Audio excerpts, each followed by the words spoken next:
मेरे एक जूनियर ने मुझे कहा कि जिस वार्ड से शिफ्ट हुआ है वहाँ की सीनियर डॉक्टर एक है, उन्होंने तंजन कहा है कि डॉक्टर साहब ने कहो इनू सूरत रमान सुनाना। तो ना तो टेस्टों में कुछ आ रहा है और ना कुछ आ रहा है। 4 माह से ऐसे है। तो जो हिस्ट्री होती है, हम जो डॉक्टर्स कॉमन चीज़ें होती हैं वो सारे पूछते हैं। तो बच्चों ने मुझे बताया, जूनियर डॉक्टर्स ने, कि ना शुगर है, ना ये नहीं वो नहीं फलानी। मैंने इन्हें कहा कि इसका एड्स का टेस्ट करा लें। तो बच्चों ने कहा कि जी पिछले साल इसका एड्स का टेस्ट मेयो हॉस्पिटल में हुआ था, तब भी इसको इसी तरह डायरिया लगा था और वो नेगेटिव है, और लेकिन पिछले साल फिर ये डायरिया ठीक हो गया था 2-3-4 माह के बाद, फिर ये बहुत बेहतर हालत में हो गया था, लेकिन अब फिर इसको 4 माह से ये है और अब इसकी ये हालत हो गई। अब ये बेहोश था वो, खैर वेंटिलेटर पे चला गया, लेकिन मैंने फिर भी उसका एड्स का टेस्ट भेज दिया कि भेजो उसकी बीवी का।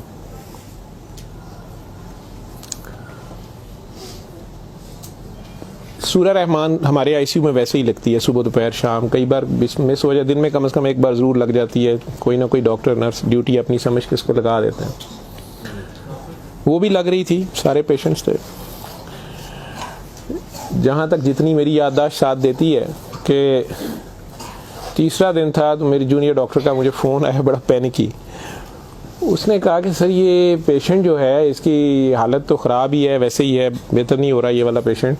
इस पर अचानक एक चेंज आई है कि ये सूरा रहमान जब भी लगती है, मैंने नोट किया है, लेकिन नर्सेज सुबह से बता रहे थे, लेकिन मैंने ये नोट किया अब कि जब भी लगती है इसके नाक और मुंह से वैसे उसके पाइप डाला हुआ था, फेफड़े, हम सांस उसको मशीन, सांस वाली मशीन से जो है ना वो उसके लिए पाइप डाला हुआ था, नाक में भी एक नाली थी मैदे के लिए, बेहोश था।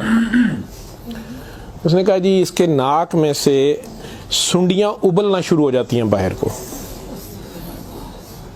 और नर्सेज इसके ऊपर ड्यूटी करने से तंग हो रहे हैं। तो अब शक्कर एक मशीन होती है जिससे हम मरीज के अंदर से एक बलगम निकालते हैं जो नेगेटिव प्रेशर से सक करती है। तो सर इसको हम सक करते हैं, लेकिन ये नहीं समझ आ रही कि ये कहाँ से आ रहे हैं। मैंने कहा इसके मैदे से खींच के देखे, उन्होंने कहा जी उधर से नहीं आ रहे। मैं जी इनकी सांस वाली नाली से आ रहे हैं, जी उसमें से भी नहीं आ रहे। लेकिन जब सूरा रहमान बंद करते हैं ये ख़त्म हो जाते हैं, ये बाहर नज़र नहीं आते। यहाँ हमारी हड्डियों में खाली जगह होती है, उन्हें हम साइनस बोलते हैं डॉक्टर्स।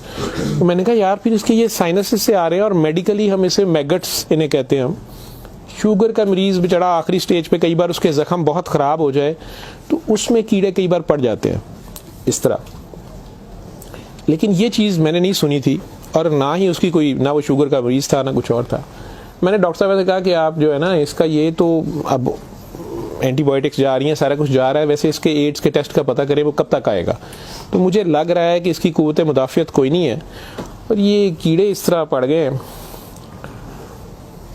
अगले दिन जब मैं राउंड पे आया तो मुझे एक और कहानी पता चली। उन्होंने कहा जी कि इसकी बीवी जो है ना उसने कल रात को हमारी स्टाफ से लड़ाई की है, और वो क्रिश्चियन हमारी जो स्टाफ है नॉन मुस्लिम, शायद उन्हें बड़े गुस्से में उसने कहा कि तुम लोगों ने हमारा मरीज़ ख़राब कर दिया और कीड़े डाल दिए हैं, आप लोगों की केयर अच्छी नहीं है। थी वो बिल्कुल लोअर सोशियो इकनॉमिक स्टेटस से, पुअर, जो अनपढ़ तबका जिसे कहते हैं।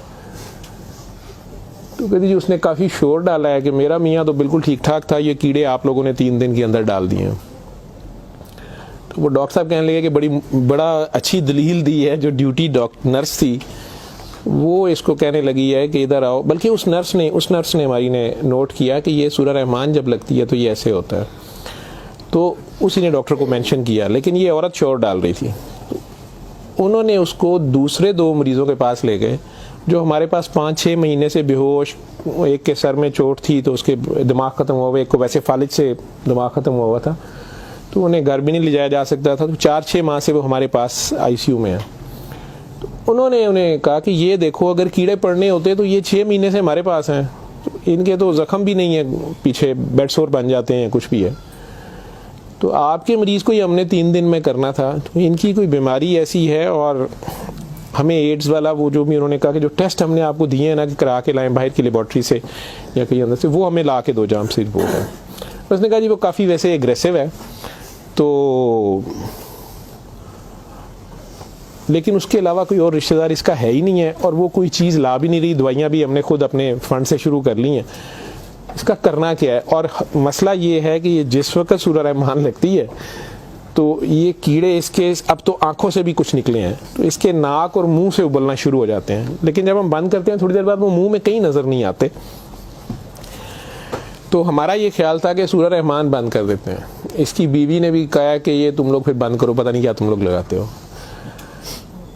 तो वो जो हमारी नॉन मुस्लिम सिस्टर थी उन्होंने उसे कहा कि मेरी बात सुनो, मुझे नहीं पता इसे क्या बीमारी है, लेकिन वो इसे प्रेयर कहती थी। उन्होंने कहा जब ये प्रेयर लगती है ना, ये कीड़े इसको छोड़ के भागते हैं, ठीक है।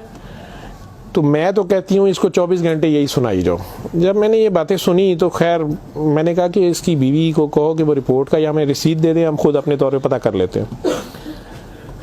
तो मेरे राउंड करने के बाद वो बंदी खुद ही आ गई मेरे पास। वो मुझे नहीं पता था कि वही सिस्टर ने उसकी बिठा के कहीं काउंसलिंग की थी। उसे उन्होंने कहा कि इसको हमें शक है कि एड्स ना हो, कि इसकी कुव्वत मुदाफ़ियत नहीं है, इस तरह कीड़े इसको पड़ गए, कुछ हो गया, शायद कमज़ोरी से हो गया, बीमारी की कमी से हो गया। तो ये उसका हम पता करना चाह रहे हैं। अदरवाइज़ तो जो दवाइयाँ हैं वो वही रहनी है। कुछ तरह की उसने बात की, कहती कि वो डर गई है थोड़ी सी, और वो कहती मैंने बड़े डॉक्टर साहब से कोई बात करनी है। बहरहाल अब मुझे जितना याद है, मैं 1 साल बड़ी सोचा है इसके ऊपर कि मैं इसको बयान करूं या ना करूं लोगों के सामने। उस औरत ने बड़ी खौफनाक कहानी मुझे सुनाई।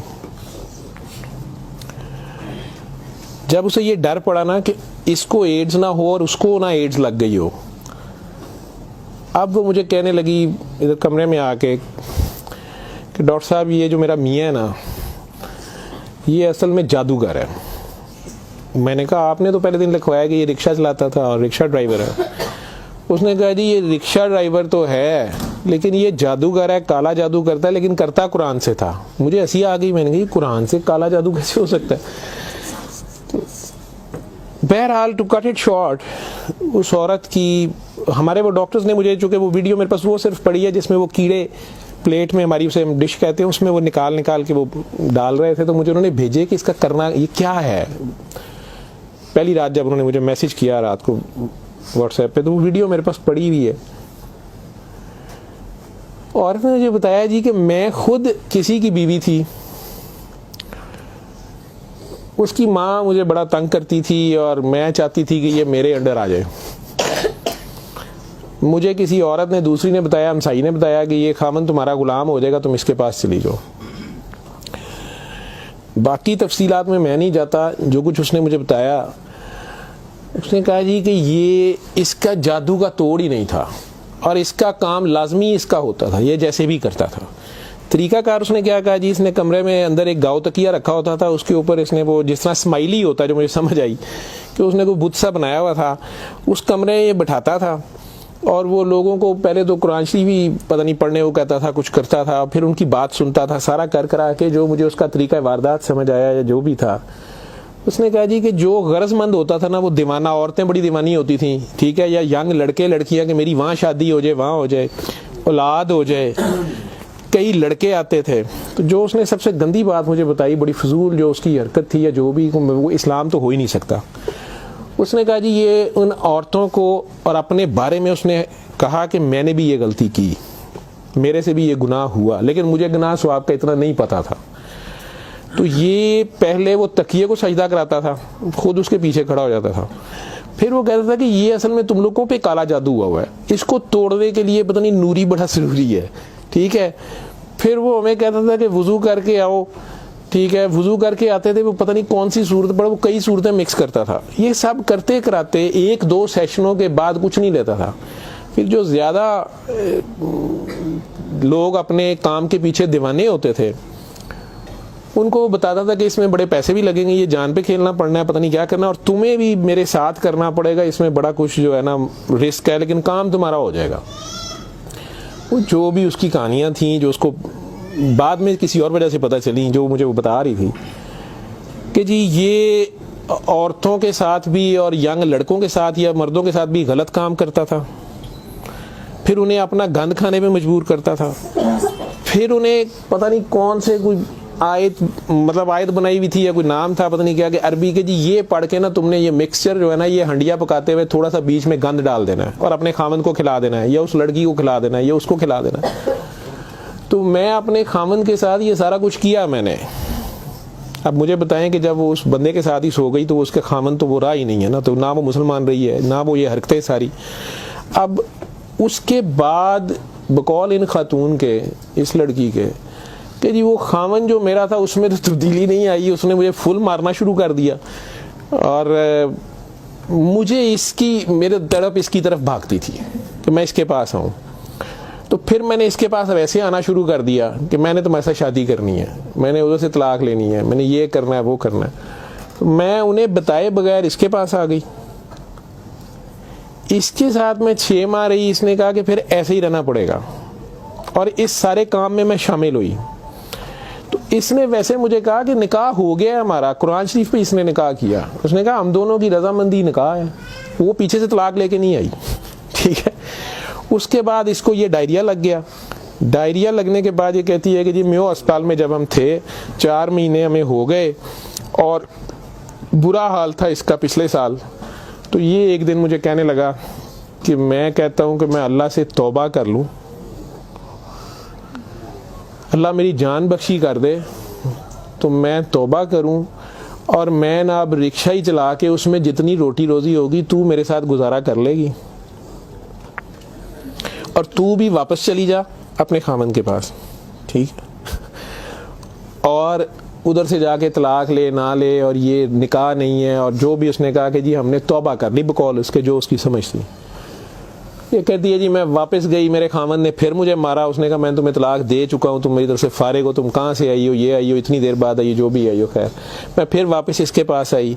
तो ये कहती है कि जी वो मैं कोई 48 घंटे बाद, शायद 2 दिन बाद वापस आई है। देखो मैं अस्पताल थी, डॉक्टर बड़े हैरान सन, ये पेट से ठीक हो गया सी, यदि टट्टियाँ रुक गई सन। उन्होंने क्या दवाई फलानी माफक आ गई है, फलानी माफक आ गई है। तो ये अपने पैरों पे खड़ा हो गया। अगले कोई 10-12 दिनों में उन्होंने छुट्टी दे दी। फिर ये मुझे मस्जिद एक में लेके गया, वहाँ हमने निकाह किया, ठीक है। निकाह किया, ये रिक्शा चलाना शुरू हो गया।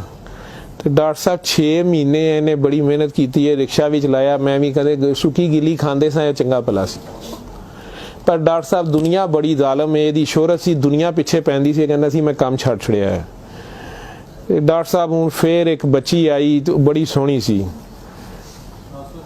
वो बड़ी रोंदी सी, ਉਹਦਾ पता नहीं की मसला सी। डॉक्टर साहब ने ਉਹਦੇ ਨਾਲ फिर वही काम शुरू कर लिया। इन्हें फिर वही काम शुरू किया है। मैं ਇਹਨੂੰ पहले कहती रही हाँ, लेकिन डॉक्टर साहब ਇਹਦੇ 'ਚ पैसे बड़े आते सन। ਉਹਦੇ बाद हूँ 4 महीने तो ये इसकी ये हालत है, और अब ये बेहोश है। अब मैं अल्लाह से तौबा करना चाहती हूँ, अल्लाह मुझे माफ़ कर दे, मुझे तो समझ नहीं थी, तो मुझे माफ़ी ले दें, और इसका अब क्या बनेगा और क्या नहीं बनेगा। मैंने ये काफ़ी बीच में से सेंसर करके आप लोगों को सारी बात सुनाई है। और मुझे कहती है जो कीड़े इसके अंदर से निकलते हैं ये क्यों आ रहे हैं, ये कहाँ से आ रहे हैं। मैं कि बीबी ये, मैंने उसे साइनसेस वगैरह समझाया। मैं कि ये इसके बहुत ज़्यादा खून की कमी है, इसके अंदर जरासीम पड़ गए हैं, जो भी। मैं डॉक्टरी तो मैं उसे और क्या मैं उसे कहता।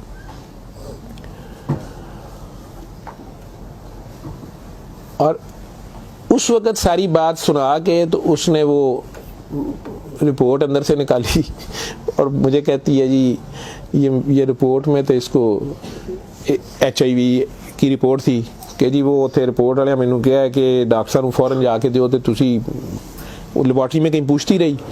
तो उन्होंने कहा जी तुसी उत्थों जाके पूछो। तो मैं दसिया मेरे खामन दी, मैनू दसो, उन्होंने कहा तुसी अपनी भी कराओ। तो डॉक्टर साहब ये रात दी मेरे कोल है, तो मैं मैनू तो नहीं बीमारी होएगी, मैं सूरत रहमान सुन ला। मैंने कहा जी आप भी सुने, 7 दिन सुने, मैं आपको क्या कह सकता हूँ। 1 दिन वो और जिंदा रहा, बंदा मर गया। आखिर तक उसके कीड़े वो आते रहे उसी तरह। जब भी वो सूरह रहमान लगती थी वो ऐसे होता था जैसे उबलते थे बाहर को, नाक से उसके, मतलब वो 1-2 नहीं होते थे कि जिन्हें आप पकड़ के साइड पे कर दें। मैंने बताया ना कि वो शक्कर मशीन रख के, तो उससे वो शक्कर में हम शक करते थे उसको सारा, वो मशीन में जाते थे, लंबी सुनियाँ उसकी नाक से मुंह से। और आखिर में वो औरत भी उसकी डेड बॉडी लेने में भी तैयार नहीं थी। नहीं जी ये मैं इन्हू कितने दबांगी, ये वो। मैं नहीं अब इसको ये तो आप नहीं लेके जाना, हम हॉस्पिटल से हम और क्या कर सकते हैं।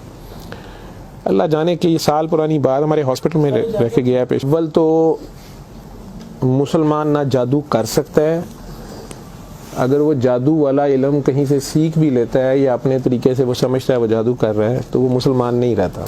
एक चीज़, कुरान को ही लोग मिसयूज़ करते हैं, नापाक हालत में गलत तरीके से बड़ा कुछ करते हैं, और कई बार हम नासमझी में भी अपना खसारा बढ़ाते हैं, हमें समझ नहीं होती और हम कुछ चीज़ें करते हैं। कुरान खुद कह रहा है कि इससे मोमिन के लिए शिफा और रहमत है, और जालिम इसी में से अपने लिए खसारा बढ़ाते हैं। अपनी जान पे जुल्म करना भी जुल्म ही होता है। तो अव्वल तो मुसलमान जादू ना कर सकता है ना किसी दूसरे पे करवाता है, अगर दूसरे पे भी करवाता वो मुसलमान नहीं रहता। जब आप जादू के चक्कर में पड़ेंगे ये खुद शिरक है।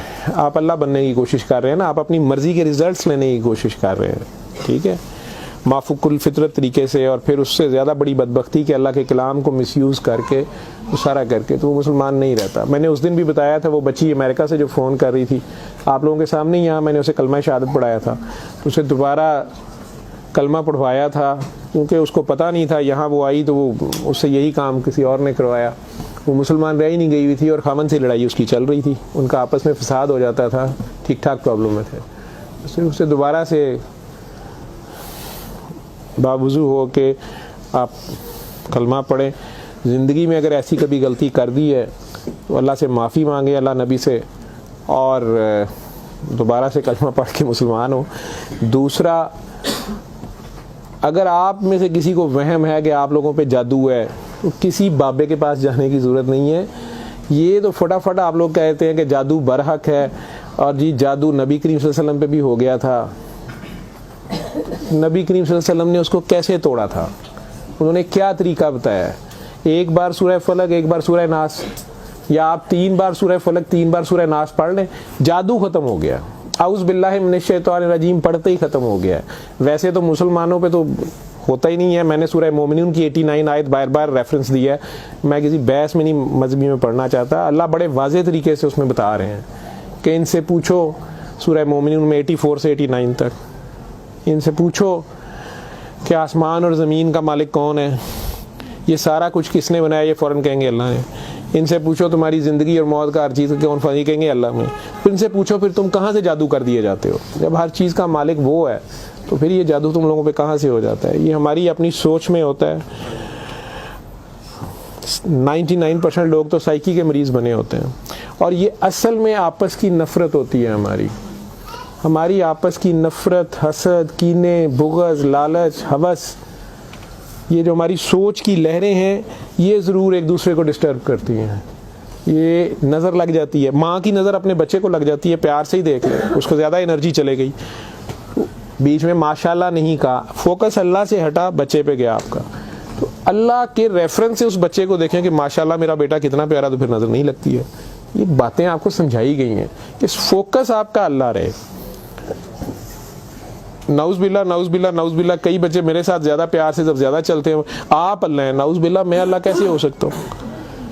फिर उन्हें मैं कहता हूँ कि बेटा ये कुफ्रिया कलमा है। किसी बात से कोई बंदा मुद्दतों से फंसा होता है, उसमें से निकलता है, कई बहुत बड़ी बात कर देते हैं। होश के लोग नहीं होते हैं, जब तक होश में नहीं होते हैं तो उस वक्त तक तो उन पे हद नहीं लगती, लेकिन जब होश आ गई है उसके बाद ये बात कुफ्र में आती है, और अल्लाह ये बर्दाश्त नहीं करता।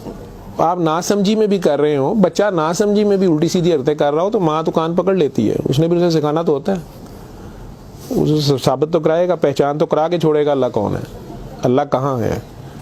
ठीक है, आयतुल कुर्सी का मतलब है कुर्सी की निशानी, कुर्सी का इशारा। ठीक, जब आप खौफ की हालत में हैं तो वो पढ़ लें, या आपको लगता है कि हमें कोई मसला ना हो तो पढ़ लें, तो उसका मतलब ये नहीं है कि वो आयतुल कुर्सी के लफ्ज़ या आयतुल कुर्सी के वो आपकी हिफाजत करते हैं। उसका मतलब क्या है? अरब्स को तो पता चलता था पढ़ते हुए कि वो क्या कह रहे हैं, तो वो सारी अल्लाह की हम्द और अल्लाह की शानें बयान हो रही हैं। तो कुर्सी की बात तो हो रही है कि कुर्सी ज़मीनों आसमान पे हर तरफ वो है, तो असल में तो कुर्सी वाले की बात हो रही है। तो जो कुछ करना है कुर्सी वाले ने करना है, तो अगर कुर्सी वाले से आपका ध्यान हट गया ठीक है, तो आप कुर्सी की पूजा शुरू हो गए, तब भी फंस गए आप। अल्लमल कुरआन